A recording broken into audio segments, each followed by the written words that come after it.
안녕하세요.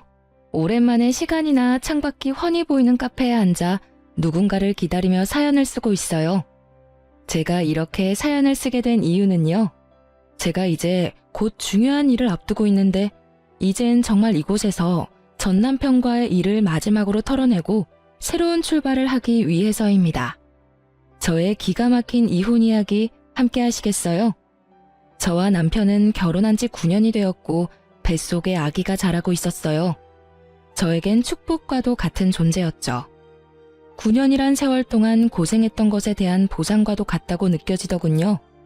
23살, 당시 남자친구였던 남편은 군대를 전역을 하자마자 운 좋게 취업이 되었고, 어리고 사랑에 미쳐있던 저는 남편과 서둘러 결혼을 하게 되었죠. 아직 세상과 남자를 모르는 어린 딸과 한 가정을 책임지기엔 어렸던 아들이 서로 결혼을 하겠다는 소식은 부모님들에게 받아들일 수 없는 충격과도 같은 사건이었어요. 양가 부모님들은 저희의 결혼을 반대하셨고 저흰 끝까지 결혼을 밀어붙였죠. 결국 시댁에서는 저희의 고집에 백기를 드셨고 친정에서는 끝까지 반대를 하셨어요. 하지만 남편에게 눈이 멀어버렸던 저는 부모 형제를 등지고 결혼을 강행하게 되었고 결국 부모님과 언니 오빠는 결혼식에는 참석해 주었지만 그 뒤론 거의 연을 끊다시피 하고 지냈습니다. 시댁에선 저희를 도와줄 능력이 되지 않았고 저흰 그 누구의 도움을 바라지 않고 오롯이 저희의 힘으로 가정을 꾸려나갔어요. 지금 생각해보면 참 열심히도 살았네요. 23살, 그 어린 나이에 친구도 멀리하고 이 일 저 일 가리지 않고 닥치는 대로 돈만 벌었어요. 그렇게 6년, 이를 악물고 힘을 합쳐 열심히 산 결과 저희에겐 저희 명의의 집이 생겼고 그 집에서 보내는 첫날 밤에 저와 남편은 그간의 세월을 돌아보며 서로를 보듬어 주었습니다. 여보, 정말 고생 많이 했어. 나 같은 놈한테 시집와서 남들 다 놀 때 일만 죽어라 일만 한다고 고생만 했네. 이제 집도 생겼으니 당신은 조금 쉬어. 나만 고생했어? 당신도 같이 죽어라 이래놓고선. 기억나? 우리 왜 결혼해서 원룸에서 처음 시작했을 때 30살 되기 전에 꼭 우리 집 갖자고 했었잖아. 그 꿈 이루기 위해 우리가 얼마나 열심히 살았는데 당연히 기억하지. 와, 그땐 정말 꿈만 같았는데 결국 이뤘어. 그것도 1년이나 빨리 말이야. 당신 덕이야. 당신이 함께 힘내줘서 생각보다 빨리 이렇게 살 수 있었어. 그래서 말인데 이제 당신 쉬면서 임신 준비하는 게 좋지 않을까? 임신? 하긴 더 늦어지면 더 힘들겠지? 그럼 이제부턴 마음 편하게 지내면서 몸부터 좀 만들자.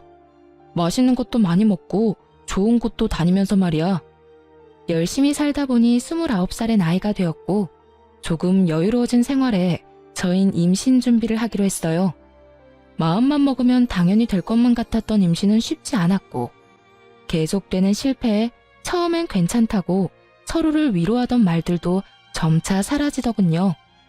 그렇게 남편과 저는 몸도 마음도 점점 지쳐만 갔고 어느새 한 줄뿐인 테스트기를 보곤 말 한마디도 없이 다음 배란일이 언제인지 달력만 들여다보고 있더군요.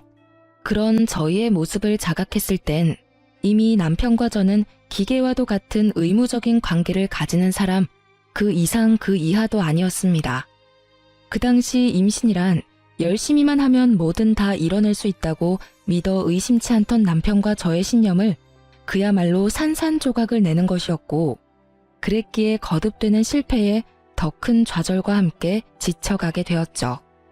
그렇게 지쳐가던 어느 날 오랜만에 화장대에 앉아 거울을 가만히 보는데 30살도 되지 않은 파릇해야 하는 여자가 아닌 40대는 좋게 되어 보이는 암울한 세상에 찌들 대로 찌든 여자가 앉아있더군요.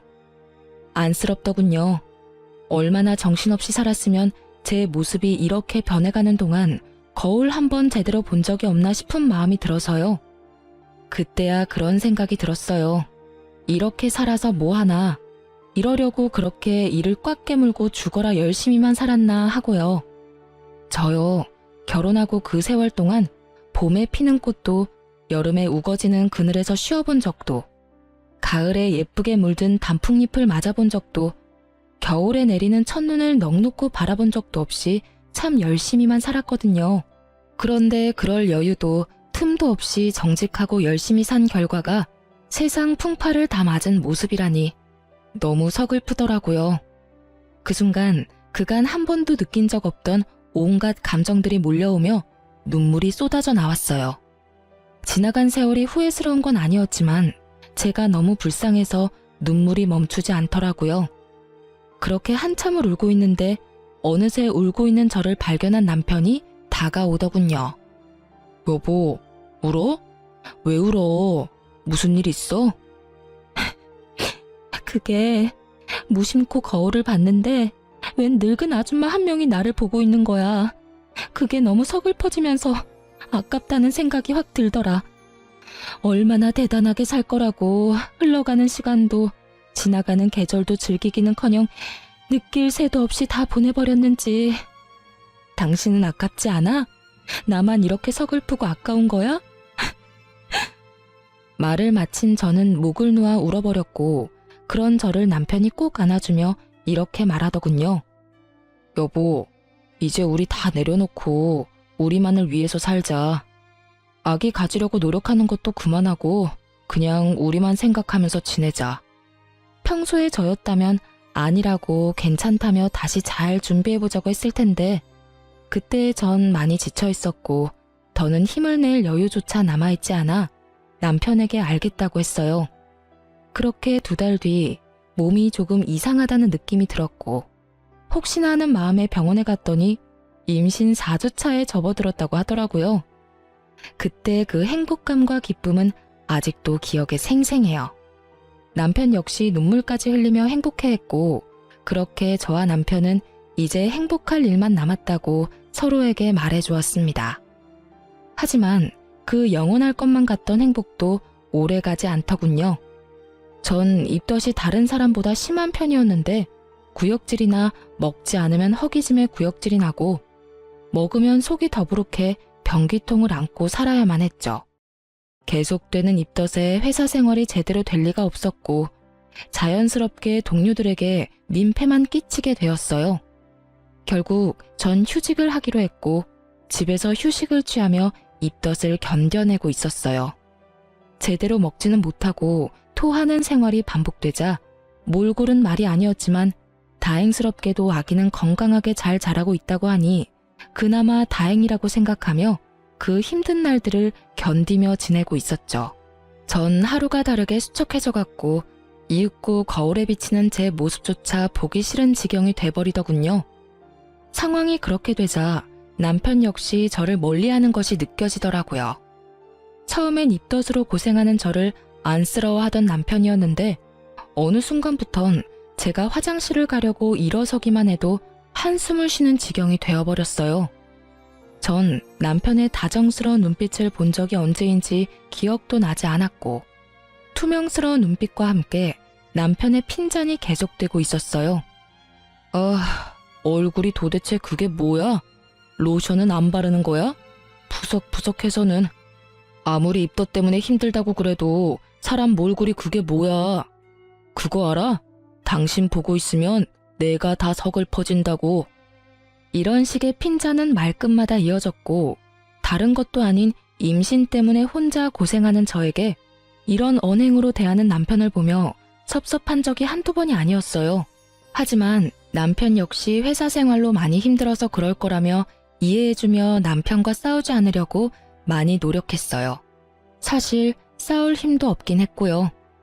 그러던 어느 날 유난스럽게 입덧이 심한 날이었는데 그날따라 생전 좋아하지도 않았던 요거트가 너무 먹고 싶은 거예요. 얼마나 먹고 싶은지 눈물이 다 나려고 해 전 배달 어플을 이용해 요거트를 시켜 먹게 되었고 그 결과는 참담했습니다. 그토록 눈물나게 먹고 싶었던 요거트를 한 입 먹는 순간 속이 마구 울렁이기 시작하는데 참아보려 해도 도저히 참아지지 않았고 그대로 전 화장실로 뛰어가 또다시 다 개워내게 되었어요. 그렇게 한바탕 개워내고 나오니 미간을 잔뜩 찌푸린 남편이 이렇게 말하더군요. 진짜 그렇게 다 토해낼 거면 차라리 굶어.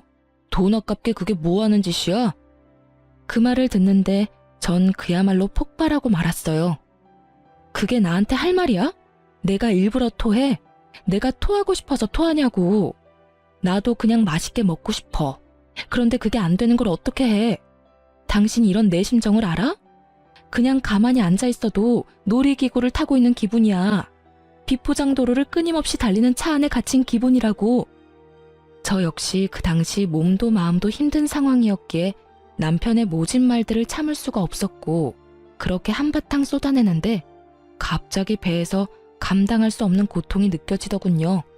저는 배를 잡고 소리를 지르며 고꾸라졌고 놀란 남편은 저를 집에서 가까운 곳에 있던 대학병원으로 데리고 갔어요. 병원으로 가는 내내 아기만 무사하기를 빌고 또 빌었고 병원에 도착해 진료를 해본 결과 천만다행으로 아기는 무사하다고 하더라고요. 하지만 제 몸이 너무 약해져서 병원에서 며칠 안정을 취하며 경과를 봤으면 좋겠다라는 의사 선생님의 권유대로 전 입원을 하게 되었고 남편은 편히 지내라며 1인실을 잡아주었죠. 그렇게 전 병실에 누워 눈을 감고 있었어요. 잠은 오지 않았지만 이런저런 일들로 인해 많이 지쳐있던 터라 눈꺼풀조차 무겁게 느껴져 눈을 뜨고 있기도 힘이 들었거든요. 한참을 잠들지 않은 채 눈을 감고 있는데 병실로 남편이 들어오더니 제 손을 잡고 숨죽여 울기 시작하더군요. 저는 내심 남편이 최근에 말은 모질게 했지만 아직 절 많이 사랑하고 있다는 생각이 들었고 많이 놀랐을 남편을 안심시키기 위해 괜찮다는 말로 남편을 달래주려고 했어요. 그런데 그 순간 남편의 입에서 믿지 못할 말들이 나오고 있더라고요. 여보, 미안해. 정말 미안해. 나 사랑하는 여자가 생겼어. 믿을 수가 없었어요. 사랑하는 여자가 생겼다뇨. 저와 남편이 함께한 세월이 얼만데 그동안 함께한 고생이 얼만데 이제서야 임신도 하고 살만해졌는데 이제와 저 말고 사랑하는 여자가 있다니 정말 믿을 수가 없더군요. 내가 이런 마음 품는 것 자체가 여보한텐 너무나도 큰 상처이고 배신인 걸 너무 잘 알지만 이미 그 여자한테 가버린 마음이 너무 커서 내 뜻대로 되지가 않아. 나 어떻게 해야 해? 내가 어떻게 해야 할까? 난 천벌받을 거야 정말. 말을 마친 남편은 계속해서 울고 있었고 전 저도 모르게 반사적으로 남편의 손을 있는 힘껏 잡아버렸어요.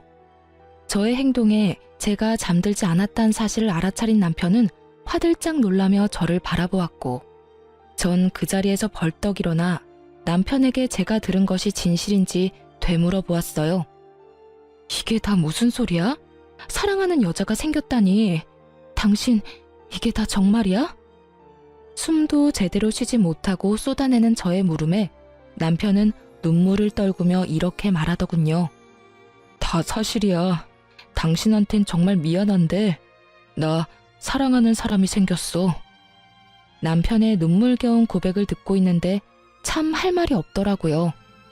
저는 아무 말도 하지 못하고 있었고 그렇게 정막만이 병실을 가득 채우고 있었죠. 그렇게 얼마나 지났을까요? 저는 여전히 고개를 숙인 채 저를 보지도 못하고 있는 남편에게 물었어요. 그래서 어떻게 하고 싶은 건데? 어떻게 하고 싶길래 당신 입으로 다 밝힌 거야? 그게 당신이랑 이혼하고 그 사람이랑 살고 싶어.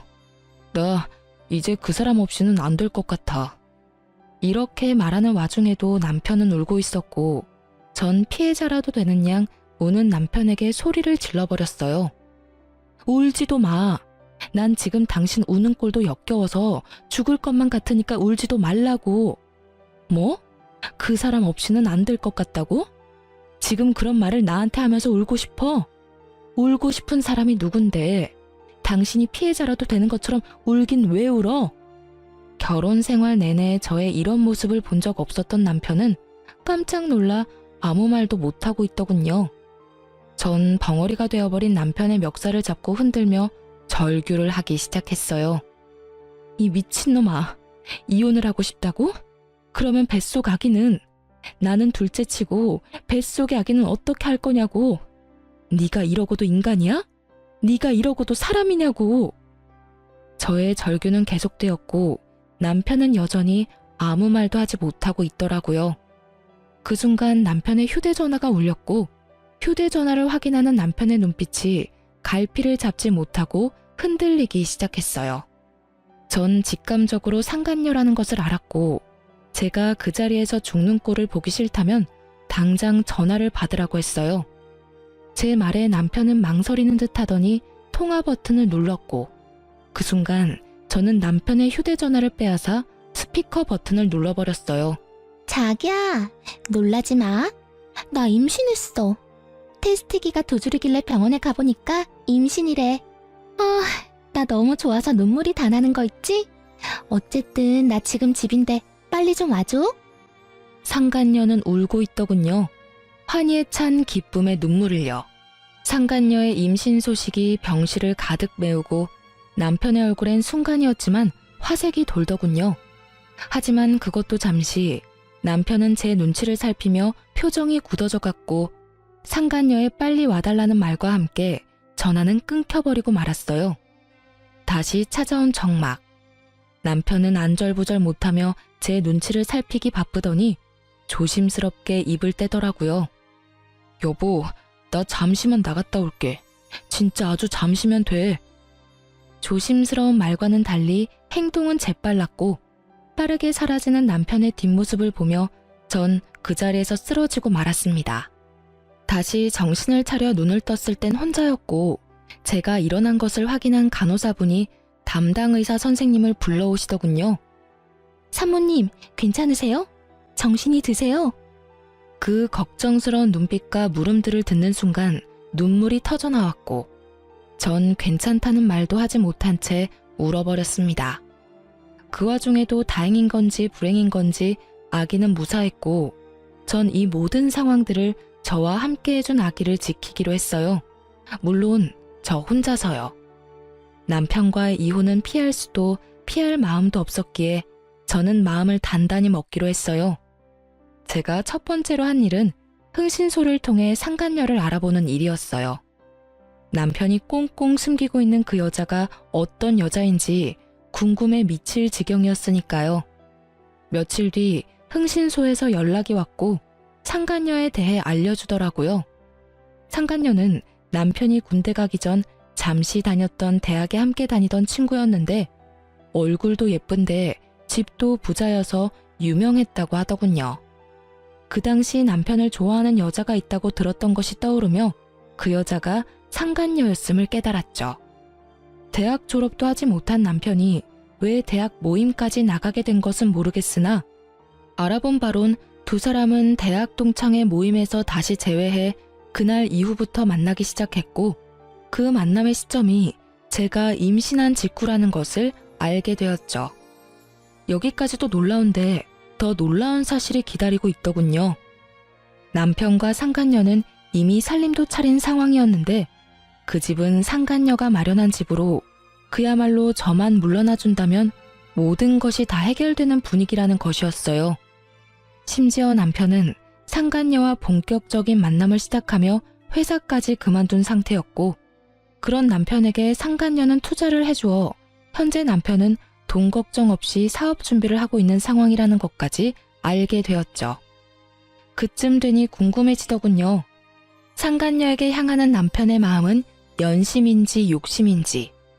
그것이 뭐든지 간에 저의 비참한 마음은 같았고 그럴수록 저는 더욱 강해졌어요. 태어난 지가 언제인데 얼굴도 비추지 않던 남편은 웬일인지 다 늦은 밤에 집으로 들어오더군요. 남편의 표정, 숨소리, 손짓, 발짓. 그 모든 것들이 오늘이 우리의 마지막이라는 것을 보여주고 있었고 이윽고 남편의 입에서 이런 말이 나오더라고요. 여보, 우리 이혼하자. 이혼하자는 마당에 여보 소리는 잘도 한다. 내가 아직 당신한테 여보이긴 해? 그렇게 비꼬지 마. 나 마지막까지 당신이랑 얼굴 붉히고 싶지 않아. 참, 그러면 지금 내가 웃어야 해? 당신 마음 편해지라고 미친년처럼 하하호호 웃어줘야 해? 그런 말이 아니잖아. 나는 그저 좀 더 이성적으로 대화를 하자는 말이었어. 당신 보니까 내 욕심이 과했네. 아, 우리 이혼하자. 당신이 이혼만 해주면 이 집을 포함해서 그동안 모은 재산은 당신 다 줄게. 이거 말고 그 사람이 당신한테 따로 위자료도 두둑하게 챙겨준다니까 제발 이혼만 해줘. 그래, 하자 이혼. 얼마나 줄지 기대할게. 그런데 나 한 가지만 물어봐도 돼? 당신은 우리 아기는 안 궁금해? 그 충격을 받고 무사한지, 무사하다면 앞으로 어떻게 할 예정인지, 낳을 건지 어떻게 할 건지 그런 건 궁금하지도 않아? 전 진심으로 궁금해서 물었고 남편은 저의 물음에 표정 하나 변하지 않고 이렇게 대답하더군요. 무사하단 이야긴 병원에 전화해서 들었어. 그리고 앞으로 어떻게 할지는 궁금해하면 뭐해? 내가 낳아서 키울 수 있는 것도 아닌데. 당신이 잘 생각해서 알아서 결정하겠지. 잘 생각해서 잘 결정해. 그게 어떤 결정이든 난 당신 의견 존중하고 응원하니까. 똥 같은 소리를 참도 정성껏 짓거리고 있더군요. 전 그런 남편에게 상간녀 소송도 진행 중이니 그런 줄 알라는 말을 마지막으로 집 밖으로 내쫓아 버렸어요. 더는 그 면상을 보고 있기도 힘이 들었거든요. 그렇게 저희는 이혼을 하게 되었고 전 우리의 젊은 날을 갈아샀던 집과 남편이 상간녀에게 받아온 3억과 함께 상간녀 위자료까지 따로 받을 수 있었어요. 이혼이 확정된 날, 전 계획했던 대로 상간녀의 본가로 찾아가 상간녀의 아버지를 만났습니다. 조사를 통해 알아본 바론 상간녀의 부모님은 전 남편이 유부남이었던 사실을 모르고 있었고 받을 거 다 받아낸 저는 상간녀가 밖에서 무슨 짓거리를 하고 다니는지 그 부모님께 다 알릴 계획이었던 거죠. 예상대로 저의 폭로에 상간녀의 아버지는 노발대발 난리가 났지만 비교적 상간녀의 어머니는 차분한 것으로 보아 대충 알고 있었던 눈치 같더라고요. 누구신데 우리 딸에 대해 할 말이 있다고 하시는 건지요? 아, 제 소개가 늦었네요. 전 지금 따님이 만나고 있는 남자의 본차입니다. 정확히는 전부인 되겠네요. 오늘 이혼 확정이 났거든요. 네? 이혼이라니? 그럼 그 남자가 유부남이었단 말입니까? 우리 딸을 속였던 건가요? 아니요. 따님을 속인 것이 아니라 따님과 제 남편이었던 작자가 서로 불륜을 저질렀어요. 그래서 제가 물러나게 되었고요. 제 딸이 유부남인 걸 알고도 만났단 말입니까? 아니, 그럴 리가. 혹시 집을 잘못 찾아오신 거 아닌가요? 우리 딸이 만나는 남자가 있긴 합니다만 딸이 임신해 곧 결혼할 예정입니다. 유부남이 도대체 무슨 생각으로 처녀를 임신시키겠습니까? 전 끝까지 제 말을 믿지 못하는 상간녀의 아버지에게 두 사람의 다정한 모습이 찍힌 사진을 내밀어 주며 말했습니다. 보시면 아시겠지만 따님 맞습니다. 참고로 제 뱃속에도 아기가 자라고 있는데 그것도 따님이 다 알고 있다고 하더군요. 참 웃기는 상황 아닌가요? 조강지처 뱃속에 있는 아기는 버려도 상간녀 뱃속에 있는 아기는 지키겠다는 그 꼴이요. 그러니 제가 어쩌겠어요? 물러서 줘야죠. 에휴, 그래서 원하는 게 뭡니까? 여기까지 찾아와서 이런 말 하는 거 보면 원하는 게 있을 텐데요. 그저 부모님께서도 자기 딸이 밖에서 어떤 짓거리를 하고 다니는지, 그 짓거리 덕분에 제 가정이 어떻게 망가졌는지 다 아셔야 할 것 같아서 찾아왔어요. 아, 굳이 원하는 게 있다면 따님을 좀 꾸짖어 주시면 좋을 것도 같네요. 자기네들끼리야 하늘 아래 둘도 없는 사랑이네 뭐네 곱게들 포장하지만 엄연히 죄잖아요, 불륜이라는 게. 그러면 따님 교육 제대로 해주세요. 갑자기 찾아와서 죄송했습니다. 저는 그대로 집을 나왔고 제가 현관문을 나오는데 머리끝까지 화가 난 상간녀의 아버지가 상간녀의 어머니를 쥐잡듯 잡으며 당장 상간녀를 부르라고 고함을 치는 소리가 들려오더군요. 그 소리를 들으며 집으로 돌아오는 발걸음이 얼마나 가벼웠던지 모릅니다. 그렇게 집으로 돌아온 전 이사할 예정이라 중요한 짐을 따로 추리고 있었고 상간녀에게 모든 이야기를 들은 전 남편이 역정을 내며 집으로 들어오더군요. 너 진짜 미쳤어? 돈은 다 받아 처먹고 뭐? 그 집을 찾아가? 네가 제정신이야? 이딴 식으로 행동할 거였으면 돈은 왜 받아갔어? 돈은 돈이고 이건 다른 문제지. 그 부모들도 알아야 하지 않겠어? 하나뿐인 외동딸이 밖에서 무슨 짓거리를 하고 돌아다니는지. 그래야 자식 교육을 똑바로 하지. 그래도 이건 너무하잖아. 꼭 이렇게까지 해야 했어? 군말 없이 이혼해줬는데 이 정도도 하면 안 돼? 너 때문에 지금 그 사람 아빠한테 붙잡혀서 질질 끌려갔어. 어쩔 거야? 어쩌긴 뭘 어째. 눈물이라도 흘려줘? 그거 참 안 됐다고 위로라도 해줄까? 그런 걸 원하니? 진짜 너 하여튼 오늘 일 때문에 그 사람 뱃속에 있는 아기라도 잘못됐다간 가만 안 있을 테니 그런 줄 알아? 전 남편은 악에 바친 듯 이를 꽉 깨물며 저에게 말했고 그런 전 남편의 모든 것이 어이가 없더군요. 그래서 전 어느새 꽤 나온 저의 배를 보여주며 이렇게 말했습니다. 이건 안 보여? 내 배는 안 보이냐고. 이 아기도 당신 아기야.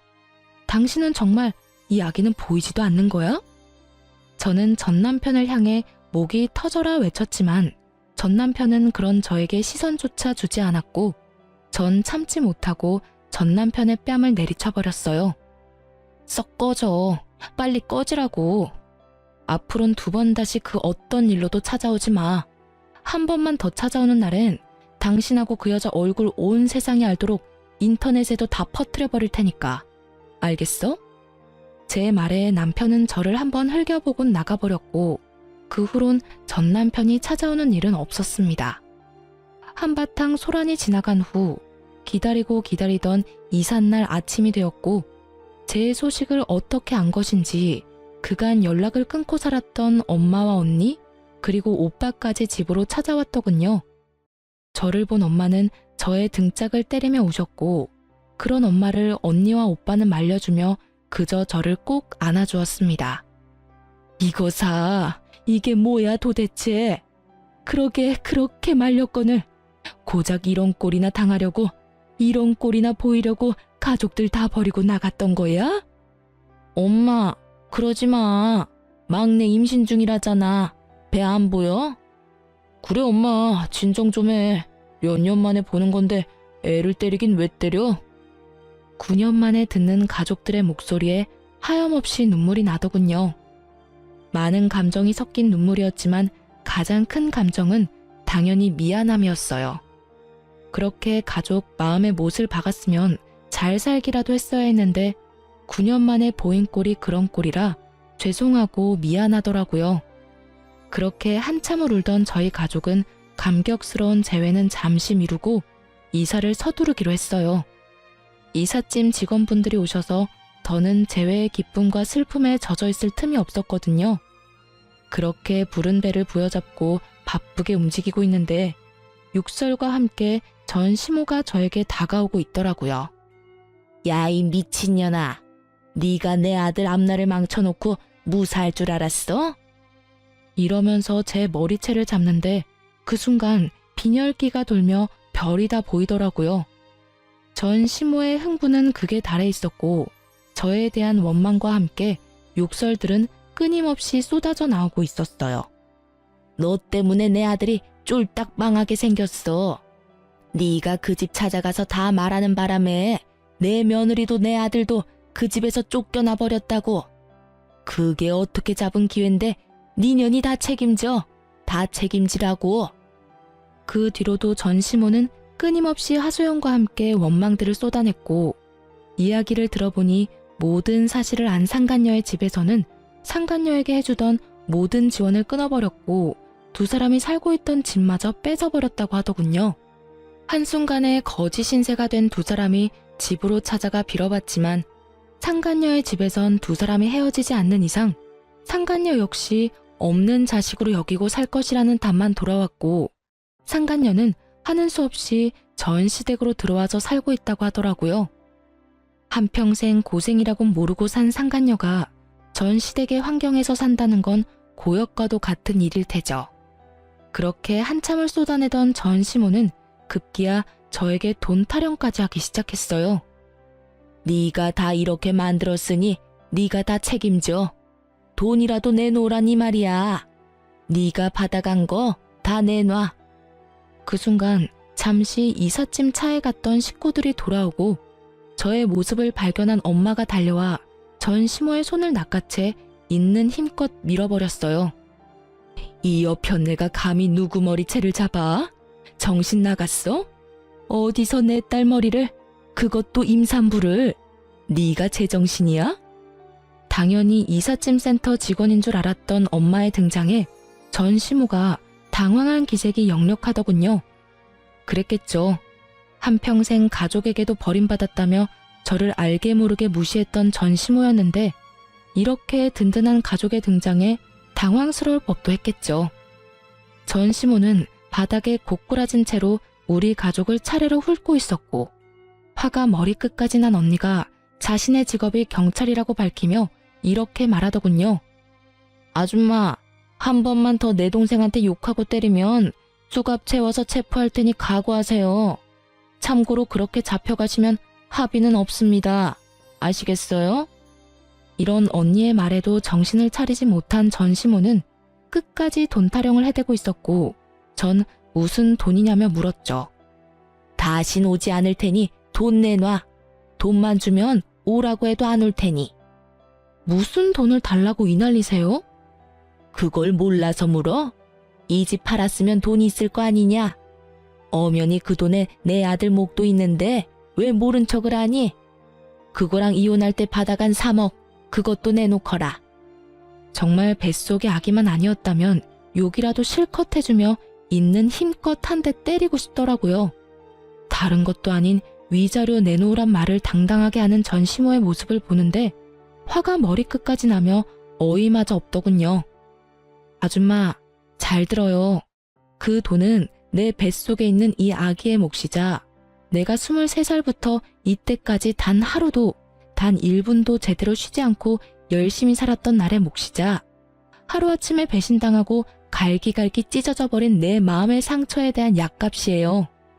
그러니까 절대 한 푼도 줄 생각 따위 없어요. 정 그 돈이 탐나고 갖고 싶으면 소송을 거세요. 저는 코웃음을 치며 전 시모에게 말했고 제 말이 끝나자마자 변호사인 오빠가 나서 제 변호를 자처하고 나서더군요. 참고로 제 동생 변호는 제가 맡도록 하죠. 마침 그 분야가 제 전문이라 자신 있거든요. 그러니 언제든 소송 걸고 싶으면 걸도록 하시죠. 애꿎은 제 동생 괴롭히지 말고 법으로 이야기하자, 이 말입니다. 전 시모는 꽤 많이 당황한 눈치이더군요.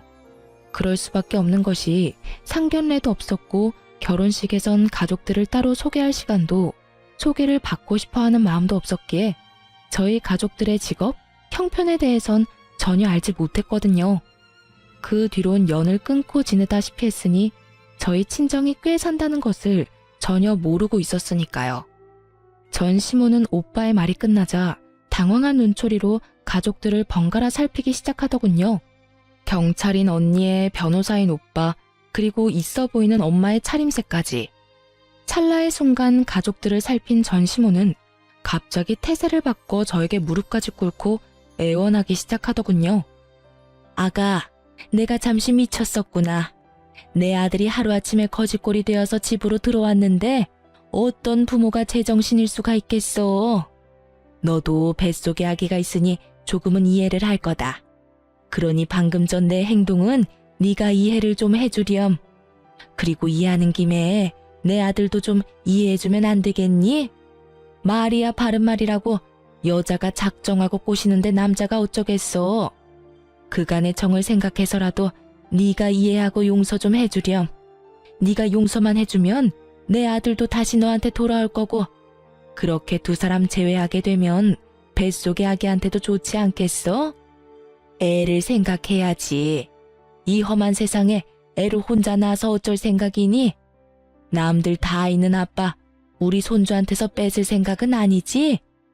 이때껏 한 번도 꺼내지 않던 손주 이야기까지 들먹이며 애원하는 꼴이 참 가증스럽기 그지없더군요.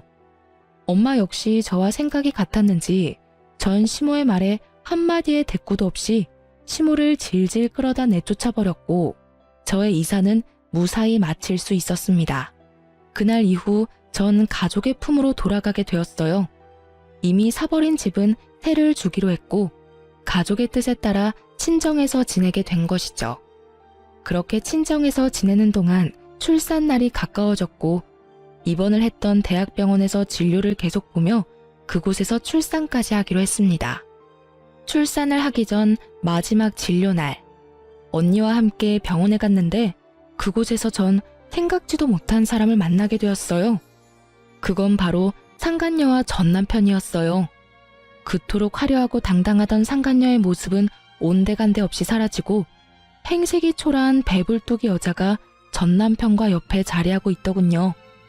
한 걸음씩 한 걸음씩 두 사람과 가까워졌고 저와 언니를 발견한 상간녀는 두 눈이 동그래지더니 이내 승리의 표정을 지으며 전 남편의 팔짱까지 급하게 끼고 저에게 다가와 인사를 건네더라고요.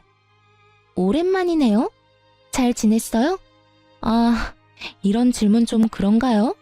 하긴 잘 지낼 턱이 없는데 질문이 좀 그랬죠? 방금 전까지 전 남편과 돈 때문에 다투는 소리를 다 들었는데 이렇게까지 해서 저에게 아는 척이 하고 싶은 그 마음이 다 궁금하더군요. 그런데 그 애는 정말 낳아서 혼자 키울 수 있다고 생각해요? 진작 지우지. 이게 무슨 청승맞은 짓이에요. 뭐라고? 너 말 다 했니? 그게 네가 나한테 할 말이야? 왜 화를 내고 난리래? 다 걱정해서 하는 말인데. 아, 그리고 혹시나 해서 하는 말인데 양육비 이런 건 바라지도 말아요. 하긴 뜯어간 돈 많으니 양심이 있으면 양육비 달란 말은 못하겠지. 상간녀는 어떻게 해서든 제 속을 긁고 싶어 안달인 듯 했으나 전 도발에 더는 넘어가지 않았고 상간녀를 위아래로 훑어주며 이렇게 말했습니다. 그게 걱정이어서 굳이 반가워하지도 않는 사람한테 인사까지 한 거야? 하긴 꼴을 보아하니 걱정이 되긴 하겠다. 양육비 줄 능력도 처지도 안 되니까 말이야. 나 양육비 달라는 말 할 생각도 없으니까 그런 걱정은 넣어두고 사랑으로 가진 애 잘 낳아서 찢어지게 가난한 집에서 잘 키워봐. 난 댁들 덕분에 가족도 다시 만나 잘 지내고 돈도 많아서 양육비 걱정은 없거든. 제 말에 상간녀는 미간을 찌푸리는가 싶더니 이내 코웃음을 치며 비아냥대기 시작하더군요. 참 좋기도 하겠네요. 남편도 뺏겨서 애도 혼자 낳고 혼자 키워야 하는 마당에 좋다고 웃는 꼴이 참 어떤 면에선 참 대단하기도 하네요. 상간녀의 비아냥거림에 제가 반격을 하려는 순간 어느새 제 곁으로 온 담당 의사 선생님이 제 어깨에 손을 두르며 언니에게 이렇게 말하는 것이 아니겠어요? 초영, 여기서 뭐 하세요? 무슨 일 있어요? 표정이 왜 이렇게 안 좋아요? 처영이라니. 전 크게 당황을 했고 언니 역시 당황한 기색이 역력했지만 그것도 잠시 천연덕스럽게 선생님께 제부라고 하며 상황을 설명하기 시작하더군요. 언니의 설명을 들은 선생님은 제 어깨를 잡은 손에 힘을 주며 말을 하더군요. 아, 아직 소식 못 들으셨나 봅니다. 저 이 사람하고 결혼 약속했어요. 식은 아직이긴 한데 출산하고 몸 추스르는 대로 결혼식 올리려고 하고 있어요. 원하신다면 청첩장 나오는 대로 보내줄 테니 와서 자리를 빛내주는 것도 좋을 것 같네요. 언니 못지않게 선생님은 천연덕스럽게 연기를 펼쳤고 선생님의 말에 이때껏 입 한 번 떼지 않고 있던 전 남편이 저를 향해 말을 하더군요. 여보, 이게 다 사실이야? 당신 이 남자랑 결혼했어? 혼인신고라도 한 거야? 전 남편의 말이 끝나자마자 여보라는 단어에 발끈한 상간녀는 제가 무어라 답할 새도 없이 전 남편을 쥐잡듯 잡기 시작하더군요. 당신 지금 뭐라고 했어? 여보? 누구 보고 지금 여보라고 하는 거야? 상간녀의 말에 전 남편은 그제야 자신이 어떤 단어를 썼는지 자각한 듯 새하얗게 질린 얼굴로 말까지 더듬더라고요. 아니 그게 습관적으로 나도 모르게 튀어나왔어. 그걸 지금 말이라고 해? 당신은 아직도 저 여자하고 결혼한 사이라고 착각하는가 봐. 아니, 저 여자랑 다시 살고 싶기라도 한 거야? 무슨 말을 또 그렇게 해. 실수라고 했잖아. 실수라고? 그래, 그건 실수라고 치자. 그런데 당신이 왜 저 여자가 결혼한 사실에 화를 내? 왜 간섭하냐고. 그건 나도 놀라서 그랬지. 당신 지금 너무 흥분했어. 진정 좀 하고 진료나 보러 가자. 예약 시간 다 됐어. 지금 내가 진료 보게 생겼어? 당신 같으면 이 기분에 진료가 보고 싶겠냐고. 내가 누구 때문에 이 모양 이 꼴로 살고 있는데, 내가 왜 이런 거짓꼴로 살고 있는데, 당신 하나 보고 다 버리고 와서 이렇게 사는 난 신경도 안 쓰면서 전부인이 재혼한 사실이 그렇게 신경 쓰여? 상간녀는 악을 쓰며 남편을 닥달했고 그런 상간녀의 말이 지긋지긋하다는 듯 전 남편은 짜증을 섞으며 답을 하더군요. 내가 당신한테 가족 버리고 나한테 와달라고 했어? 당신이 좋아서 다 버리고 나한테 와놓고 왜 또 그런 말을 하는 거야? 지겹지도 않아? 무슨 일만 일어났다 하면 이 모양 이 꼴 타령하는 거? 나야말로 누구 때문에 그 좋은 회사까지 그만두고 이 모양 이 꼴이 됐는데 다 당신이 투자해준다고 해서 이렇게 된 거잖아. 두 사람은 급기야 언성까지 높이며 싸우기 시작했고 그 광경을 지켜보던 선생님은 제 손을 진료실로 이끌며 이렇게 말했어요. 우린 이만 들어가요. 이런 난장판은 뱃속의 아기한테 좋지 않아요. 얼른요. 그렇게 선생님의 손에 이끌려 진료실 의자에 앉은 전 어리둥절했고 이내 간호사 선생님이 들어오셔 두 사람이 난동에 가까운 싸움을 하다 결국 병원에서 쫓겨났다고 하더군요. 그 만남을 마지막으로 전 다신 그 사람들을 만나기는커녕 소식조차 들을 수도 없었습니다. 그렇게 정말 전 남편과의 모든 것이 끝이 나고 전 무사히 출산했습니다. 출산 이후 전 제 소중한 보물을 안겨주신 선생님께 보백받게 되었어요. 사실 병원에 처음 와 전 남편의 외도 사실을 알게 되었을 때 걱정스러운 눈빛으로 절 위로해준 그 선생님이 저의 담당 선생님이었고 선생님의 말에 의하면 그날부터 제가 신경이 쓰였다고 하더군요. 처음엔 그저 제가 불쌍했다고 했어요. 불쌍해서 눈길이 더 가고 마음이 더 쓰였다고요. 그래서 진료를 볼 때도 더욱 신경을 써주었고 제가 배가 심하게 뭉쳐 병원에 갑자기 왔다는 연락이라도 받을 때면 그게 언제든 어디에 있든 병원으로 뛰어와 제 진료를 봐주셨다고 하더라고요. 그렇게 측은심에 제가 눈에 밟혔는데 그 측은심이 어느 날부턴 저를 지켜주고 싶고 제가 보고 싶어졌다며 저를 좋아하는 것 같다고 마음을 고백해 오더군요. 지금 당장 대답해달라는 건 아니에요. 지금 상황이 좋지 않다는 것도 알고 저한테 신경을 쓸 틈도 없다는 거 누구보다 잘 아니깐요. 그냥 제가 곁에서 맴돌 테니 그것만 막지 말아주세요. 그렇게만 해준다면 저는 언제까지고 기다릴 수 있어요. 그저 저를 지켜봐 주세요. 처음엔 그냥 아무런 대답도 하지 않고 무시했던 것 같아요. 전 남편에 대한 상처가 크기도 했지만 무엇보다 큰 이유는 염치가 없어서였어요. 애 딸린 이혼녀와 총각인 대학병원 의사 선생님이라니 거부할 염치조차도 없더군요. 하지만 선생님은 저를 포기하지 않았고 부담스럽지 않게 저의 곁을 지키면서 제 아들조차 사랑으로 품어주고 있더라고요. 그렇게 4년을 한결같이 저와 제 아들을 지켜준 선생님께 마음의 문을 열게 되었고 선생님은 저의 남자친구가 되었어요. 그리고 곧 저는 저와 아들을 세상 누구보다 사랑해주는 남자친구와 결혼을 할 예정이에요. 말이 씨가 된다고 하더니 전 남편과 상간녀 앞에서 저와 결혼한 사이라고 거짓말을 하던 모습이 엊그제 같은데 그 결혼이 현실이 되었지 뭐예요? 남자친구의 말론 그때 자신의 마음을 확신했다고 하더군요. 물론 예비시댁에서도 저와 아들을 많이 아껴주세요. 처음 저의 이야기를 남자친구에게 들었을 땐 걱정이 많으셨다고 하시더군요. 아무래도 그럴 수밖에 없는 상황이긴 했죠.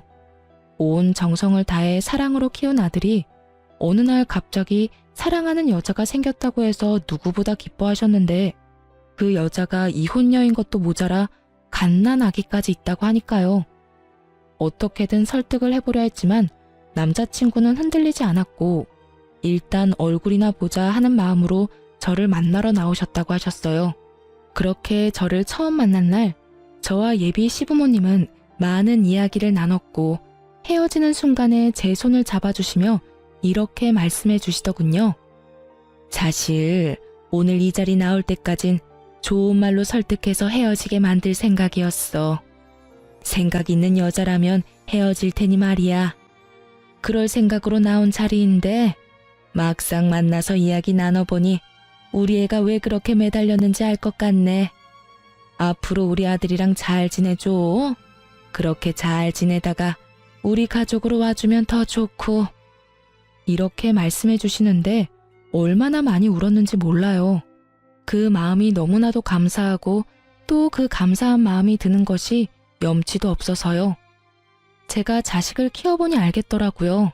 그것이 얼마나 큰 결정이었는지. 그래서 저도 그런 마음을 저버리지 않게 열심히 노력해 보려고 합니다. 제가 사연 처음에 말씀드렸었죠. 누군가를 기다리며 사연을 쓰고 있다고. 그 기다리던 사람이 다름 아닌 남편과 제 아들입니다. 저를 여기에 앉혀두곤 장난감을 사러 간다고 나간 두 사람인데 이 긴 사연을 쓸 때까지 돌아오지 않고 있네요. 아마 모르긴 몰라도 장난감을 사러 간 두 사람은 장난감 가게를 살 태세로 쇼핑을 하고 있는 모양이에요. 가끔 이럴 때가 있어 제가 두 사람을 잡으러 간 적이 한두 번이 아니거든요. 전 이만 인사를 드리고 가봐야 할 것 같아요. 마지막으로 저의 지옥 같던 세월을 여기에 털어버렸으니 이제 저도 행복하게 새로운 인생을 살 수 있겠죠? 어쨌든 지금 두 남자의 과분한 사랑을 받으며 행복하게 잘 살고 있으니 여러분도 제 걱정보단 앞날에 대한 응원을 부탁드리며 전 이만 물러가 볼게요. 긴 이야기 들어주셔서 감사합니다.